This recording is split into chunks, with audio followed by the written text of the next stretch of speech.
Hey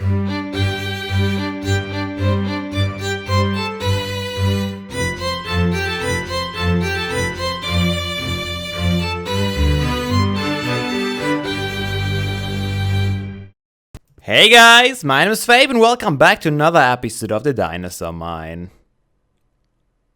I'm still in love with this crane. I don't know why, but I think it turned out just really nicely.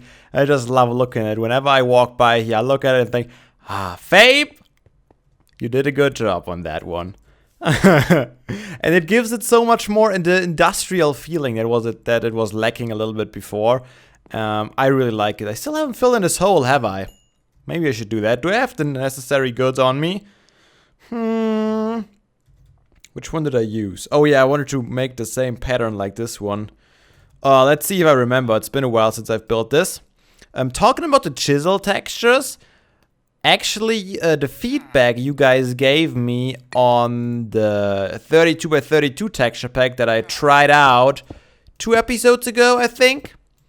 And it was pretty...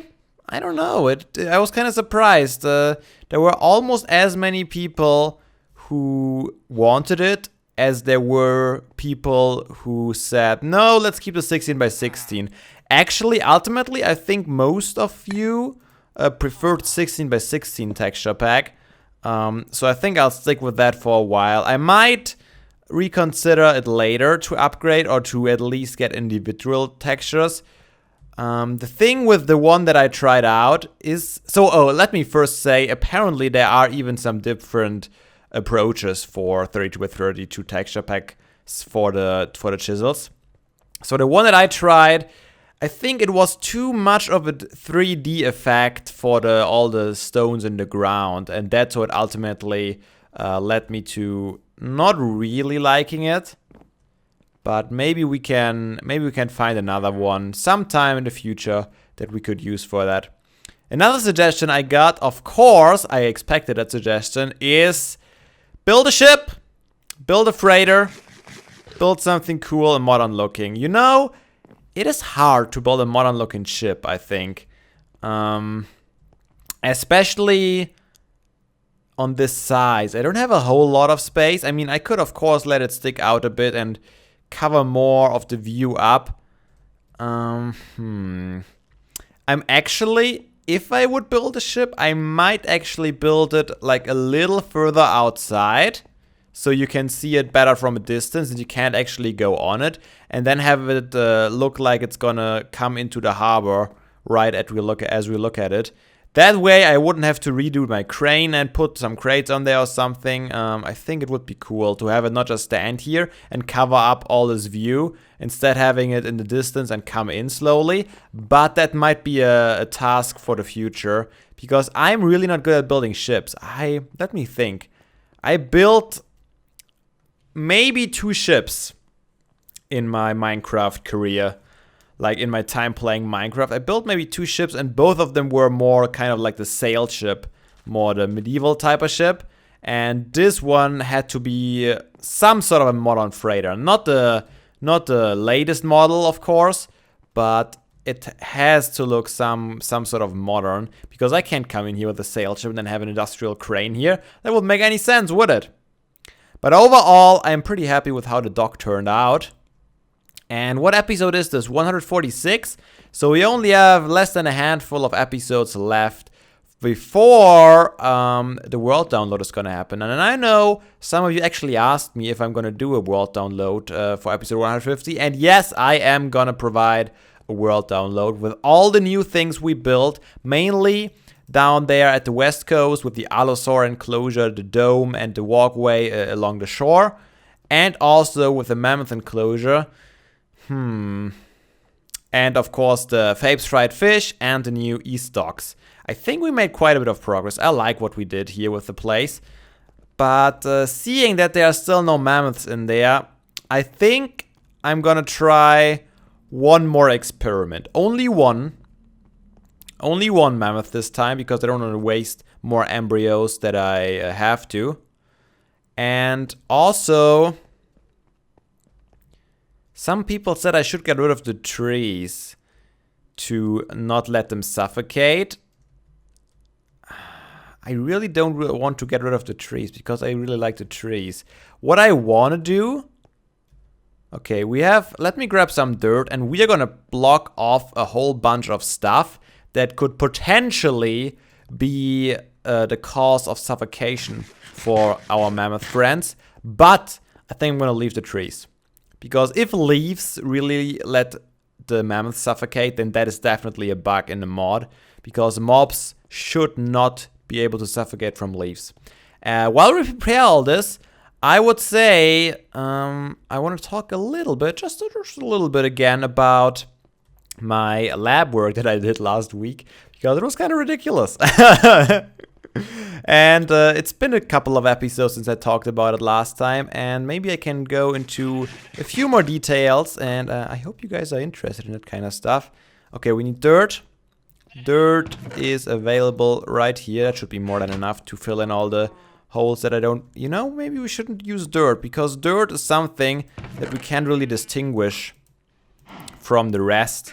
If there grows grass, we can't get... Yeah, you know what? No, let's take gravel. Gravel or netherrack? We could take netherrack. Nah, let's take gravel. Should be good. But yeah, so this week in the lab, I mainly did one thing. And that was growing tons and tons and tons of yeast cells and cultures. It was crazy. In total, I grew 45 liters of cell cultures. And that is a lot. I mean, okay, the people grow more. I'm not gonna say that's the maximum that anyone ever did. Actually, if you look in the industry, if they grow not necessarily yeast cells, but cells in general for example, pharmaceutical purposes, they have giant tanks that can grow cell cultures up to 15,000 liters.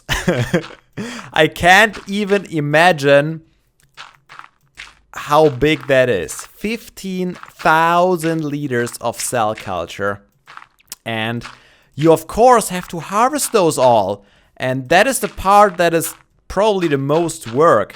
So when I grow a culture in the lab, you know, maybe I should get rid of these, just in case a small mammoth runs below there. So how a culture starts in the lab. First of all, you need to make the medium with all the nutrients and stuff that the cells grow in. So what I usually do is I weigh in 200, well, it's about 300 grams of a very, very fine powder. If you breathe that in, you're gonna cough for hours, so don't breathe it in. And you have to dilute it in, not dilute it, what's the word? Solve it? Yeah, solve it in water. And that's usually about 5 liters. Well, 10 liters actually. I have like 5 liter, not glasses, but you know, out of plastic glasses basically, you could say. 5 liter ones, and I fill them up with water and solve all that stuff, which takes about 15 minutes, I guess. Let's fill that in too, just in case. We're gonna make this place so safe. No mammoth is gonna suffocate in any of these walls.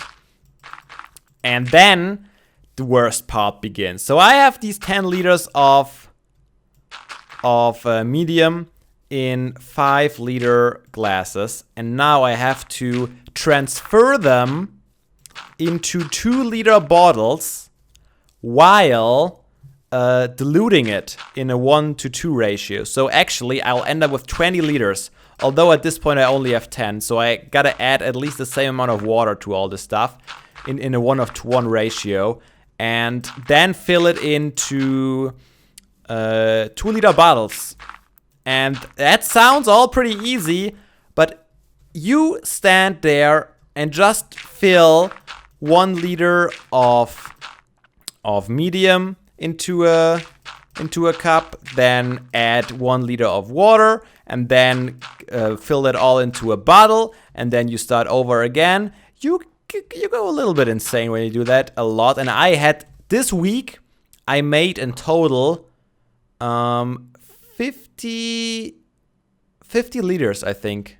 50 or 60 liters even of medium. I can't even tell.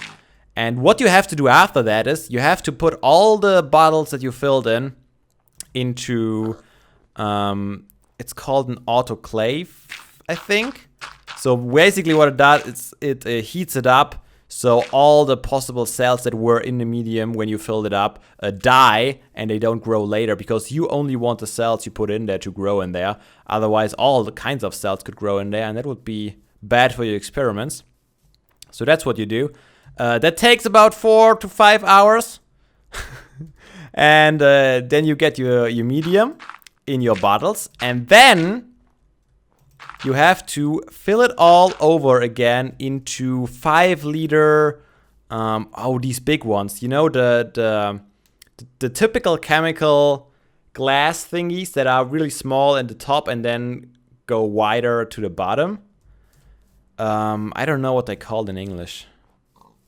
I really have no idea. It's embarrassing. I should know that kind of stuff because everyone in the lab always speaks English. I wouldn't know how to call them if I would ask someone for them. That's funny. Anyways, so for a 15-liter culture, which I made 3 of this week, you need 6 of these. I don't know what to call them. Let me look that up. I really want to know what they are called now. I think flask is the right word. So 5-liter flask, and you can only put about 2.5 liters into one because it has to be shaken this whole time. I think I mentioned that last time when I talked about it, to get enough oxygen in the solution. Let's fill that in too. And so you have 6 times 2.5 liters to get up to 15 liters of culture. Then you put them in a shaker overnight. Of course, you have to add a couple of other stuff, but I'm not going to go too much into detail here. And if you're really lucky, the cells grew overnight and you can harvest them on the next morning. And into the harvesting procedure, I'm going to go in a minute and explain it a little further. But first of all, let's do one last inspection here. There's some grass that... Oh no, that's just a stair. I think this, at least the wall, should be safe now and completely flat. I hope there's no way for them to suffocate now. I was especially worried about that part back here. Okay, one more thing that people pointed out, or I think one person in the comments pointed that out, is that the mammoths could walk up here and then jump down and die of fall damage. So what I'm actually gonna do is I'm gonna build a little pillar here so they can't go in there. And that's only 2 blocks, so they wouldn't take fall damage if they fall down here. They shouldn't take fall damage on this slope. And I don't think they can even get up there. Oh, they could in theory. So let's place some gravel here too, so they can go up there. And that should be that. Seems pretty safe to me. As I mentioned, only the trees are left. And I really do hope that they won't be part of suffocating my mammoths. So, okay, let's find a pig. I think I saw already one back here. And I did totally not bring an embryo because I totally didn't think of that. Ah, I thought I had it. It happened so often to me lately that I think I took something and I never did. Did I? No, I did not. All right, let's talk about how to harvest these kind of cells. So I did it 3 days this week, and 15 liters each, because if you have to handle more than 15 liters at a time, you would go insane. Oh, the first day when I handled the first 15 liters this week, I almost went insane. I actually, I destroyed one of these 5-liter flasks, because you kind of have to be fast when you harvest them, because otherwise they grow during harvesting and then they grow under not ideal conditions. And you don't want that. You only want them to grow under ideal conditions so they don't adjust their what's the word again? Crap. I suck at this. I should really know that. I studied this subject in English. Their metabolism, that's it. So they adjust their metabolism if they grow under stress, for example, and there was a door, wasn't it? Oh, it was my doors that closed down, that's alright.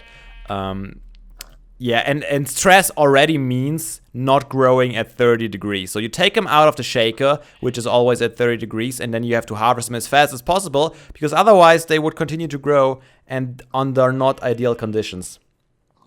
So you are a little bit under stress yourself because you have to hurry, and I actually destroyed one of these 5-liter flasks. What was I gonna get here? Oh, the embryo, I remember now. And these things are not cheap. So from what I've heard, it's about $300 to $400 per 5-liter flask. So these are quite expensive, and I gotta admit I destroyed one in the first time because I was a little bit too stressed and I tried to be too fast with it. And I would have went insane if I would have to harvest 30 liters in one day. The other 2 days afterwards were a little bit better because I knew the procedure a little bit better and I wasn't getting as stressed out about it anymore. But yeah, what you basically do, you take them out of the shaker and then you have to fill them all into little plastic cups that you can put in a centrifuge. And these...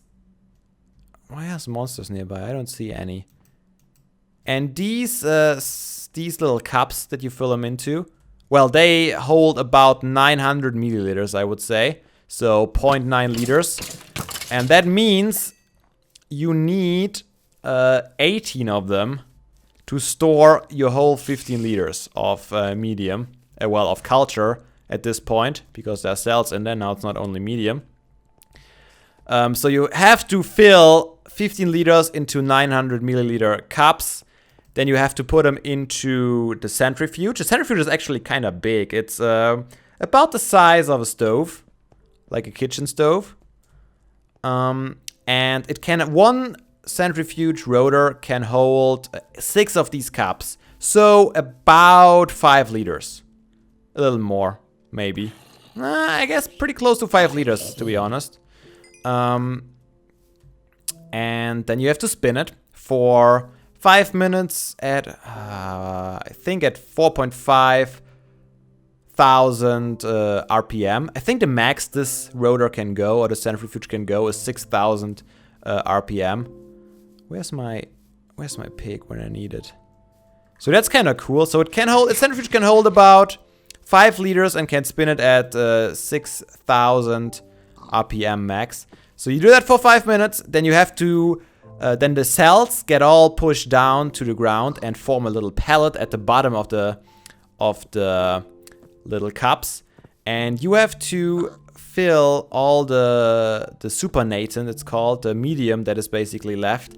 You have to fill it all into, well, back into the flask is what I usually do. And keep the little cell pellets in the cups. And then I have to do this 3 times, and then I have all these cell pellets down in the cups. And I need to put them on ice constantly. I didn't mention that, did I?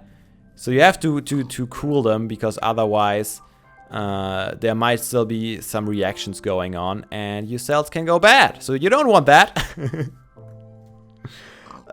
Yeah, so what you basically do, you hurry, you fill all that stuff into cups, back out of the cups, and then your cell pellets are still in the cups. And once you've done all that, you actually want to solve your pellets in a certain type of other solution with some chemicals that will help you later to destroy the cells and the cell membranes and the cell walls and all that kind of stuff. So you put it in there, then you have to be very gently, and there are different techniques, but you basically have to get your pellet back in solution. Oh, I didn't bring my Dinopedia. I should probably get that when I'm having babies here. I don't even remember where I left it. Where did I leave my Dinopedia? Should I get rid of you? I should get rid of you. Oh, I think I left it in this chest here. Yes, I did. That's not far away at all. That's good. Where was I again? Oh, yeah. You have to resuspend them, which takes a long time too, about half an hour to get those suckers back in solution. And then you have to spin them down again to remove this buffer, the solution again, that you just solved them in. And then you can freeze them in liquid nitrogen, which is probably the most fun part about this whole thing. You get to throw stuff in liquid nitrogen and it goes, and then it's really cold. And then you put it in a minus 80 degrees Celsius freezer, and then you can store them there. And if you actually want to destroy, so that was the harvesting part. The next part you do is basically kill the cells. And you do that by, it's kind of a simple process actually. You get them back into solution. Then you add some small glass beads, a lot of small glass beads. And then you pretty much shake them just violently for 10 minutes. And just all these glass beads running into each other, running into the cells, destroy all the cells. And set free all the proteins and chemicals that are trapped within the cell. So, that's what I did all week. And yeah, I spent whole days with that. So, you guys can feel informed now about my life. And I don't know, maybe at least one or two of you found that at least somewhat interesting. I think it is kind of interesting how these kind of cells grow.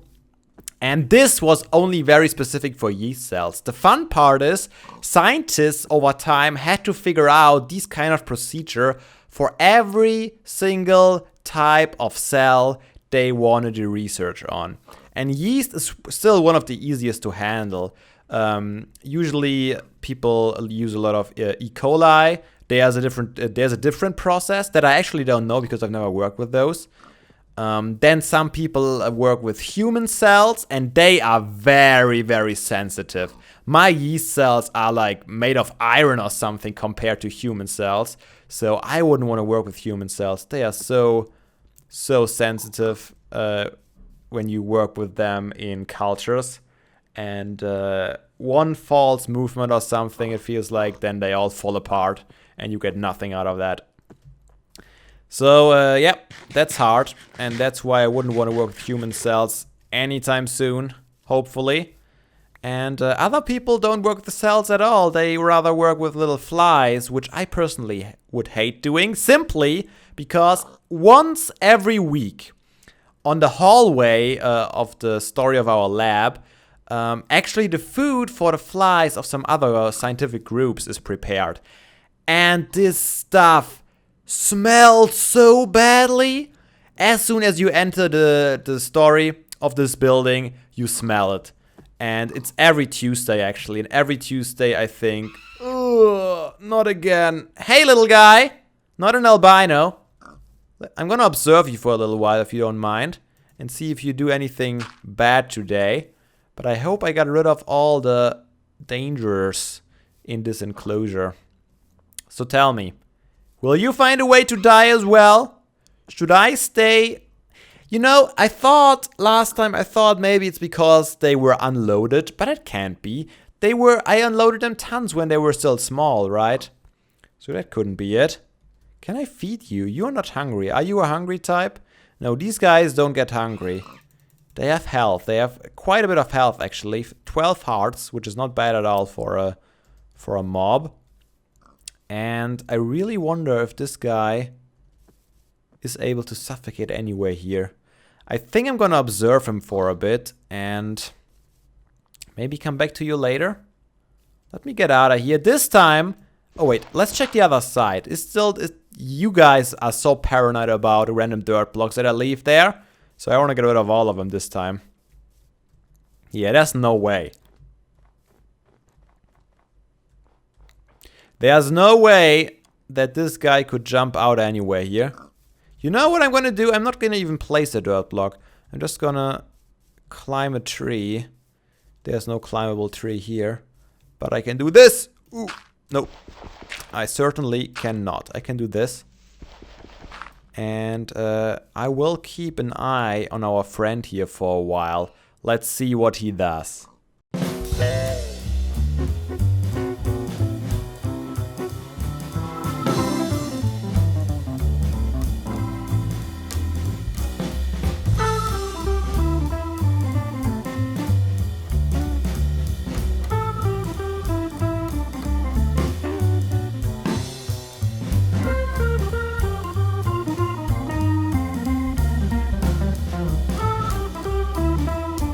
I'm back. Where did it go? Mammoth? Did my super surveillance not suffice? Maybe I should have covered a bigger angle. Did you guys see it vanish? Do I have to rewatch my footage now? That's a spider back there. I mean, I wouldn't be too upset if I actually got the vanishing on camera. Because that would mean we would find out why. Yeah, I mean, I haven't seen... Oh, there's a villager. Oh, I want you. Okay, change of topics. I don't know where the mammoth went, but we have more important business at our hands. We have a zombie villager around here. Oh my god. Spider madness! Come on, I don't want to destroy all this fauna. Alright, you are actually holding stuff. That's very nice. Let me quickly... Can you follow me out of here? If you AI can find a way... Oh, I heard it! Did you hear it?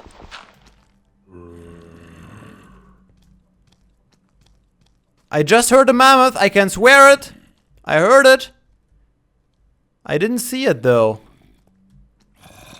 Where did it go? Do you hear it? It's right here. No, not down there, is it? Hello, little guy. Is that where your friends go and suffocate? In this little corner?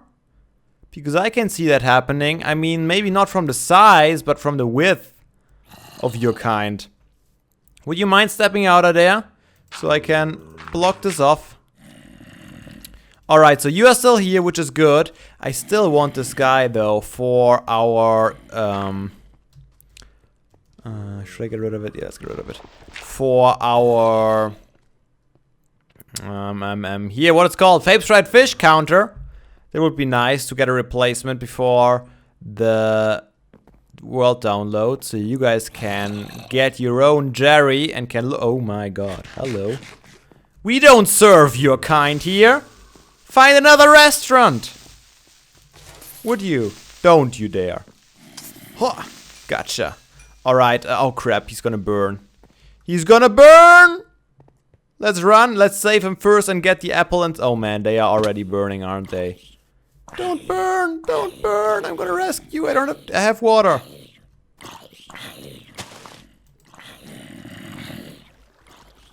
Okay, let me...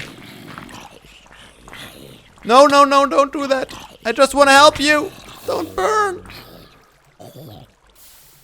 He burned. That makes me sad. Yeah, you can burn, I don't care one bit about you! Even if you bring me a piece of string, I couldn't care less about you. Okay, we might get another chance. You know, I had a wrong strategy here. I should not have gone for the golden apple and the weakness potion. Instead, I should have built a shelter for him. Yeah, look at him. He is liking this place. You know what I'm gonna do? I'm gonna get out of here. And I think I'm gonna have one more round of surveillance. Like that? No, we need to go a little further back to cover a bigger ground of this mess. Can we still see him from back here? Nope, totally not loading in. Where is he? Wait, I don't see him at all. He was just here! You saw it. There you are! You are one heck of a hide-and-seek player, my friend. Alright, let's walk backwards here. Okay, I see you. I see you, my friend. I can still see you. You're still there. Where? Oh, there he is. That's the unloading phase, or at least the rendering phase. Alright, let me get up in safety. Cover a bigger an angle as possible. And let's see what he does when he... Well, I guess he feels observed because I'm standing up here. But let the surveillance begin. Wait. Is he hiding again? This time, that was no long surveillance at all. Where did he go? Oh, look at him. Hiding beneath the tree. He really likes these small enclosed areas. Maybe that is the reason why they get themselves killed all the time. Hello. How about you don't go back there? So when you grow, you won't get stuck between tree and wall. Yep, that's much better. And let's make it 3. All right. Are you good? Do you want to come out of there maybe? I mean, this doesn't really look like a safe area. I wouldn't want to grow up next to a wall, would you? Huh? Would you? He actually looks really cute like that. Look, he looks like a little sleepy. His eyelid is a little bit closed. Oh yeah, you better go on your way. That's much better. If you are out there, I feel way more comfortable with going back in surveillance mode. This time I'm actually going to use gravel. Okay, you are still rendering in, my friend. Let's do it here. That seems like a good area. Oh my gosh! We can't let him die now. Look at him! It's an albino! He totally changed colors when he grew up. That's amazing! Oh my god! There's no way we cannot see this guy running around anymore. Alright, so he safely grew up. That's one plus point, I suppose. Man, he's beautiful. And majestic. Look at him. Look at him go. He's so majestic. Alright, I think now we need the surveillance for real. Because I don't want him to die.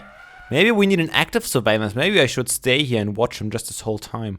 Just because I don't want him to die. I don't know how common these guys actually are. But I'm gonna assume they are not that common. Okay, let's use that. But let's replace that. I want a good angle of the whole enclosure. Because I want to see him vanish if he does. And I really don't want him to vanish though. Okay, you know what? This pretty much covers everything. Doesn't it? There's just very small areas that are not under surveillance now. And he's a lot bigger. That means we should have an easier time to see him. Alright, surveillance number 3. Let's begin.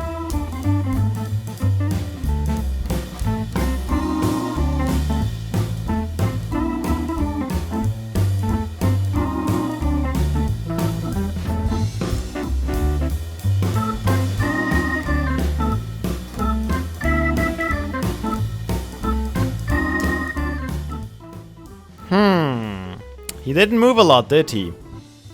I don't think he moved a lot. So, fun fact, I've been actually roaming around my room this whole time, trying to pack my stuff for my London trip, going to Minecon. I think tomorrow goes my flight when you see this. So, yeah, trying to get some stuff together, packing my things. And I'm probably gonna forget everything, something. We'll see. I will forget something. I just have to. But yeah, I couldn't find anything. He wasn't moving at all, so there was no chance of suffocating. And... wait, did he just move? Did he just move on me? Did you just move? I think he just moved. You know, maybe it was the fact that I was so far away that he didn't move around a lot. I definitely have my eye on you, so don't you suffocate, my friend. You hear me? I'm gonna keep my eye on you. I really love how the trunk like moves back and forth. That's amazing. The new models are really awesome. I mean, he moves right up to the trees. He can't get into the leaves. So that tells me that he's not suffocating. Yeah, he's not moving when I'm too far away, probably. I really want to keep this guy though, he looks awesome. Alright guys, I have no idea how much of this episode I used to ramble and how much the surveillance footage is gonna take. So I'm gonna edit the episode actually right now, and then I'll come back to you. And we'll see what we'll end up doing with the rest of this. We are way over time, so I'm gonna call it here. Hope you guys enjoyed today's episode. Well, a lot of Mammoth surveillance. He's still here. I hope he will stay this time. Will you stay, my friend? I hope he'll stay. Anyways, hope you enjoyed, and I hope to see you all again next time. But until then, have a nice day, and seriously, guys, don't be daft. Play some Minecraft.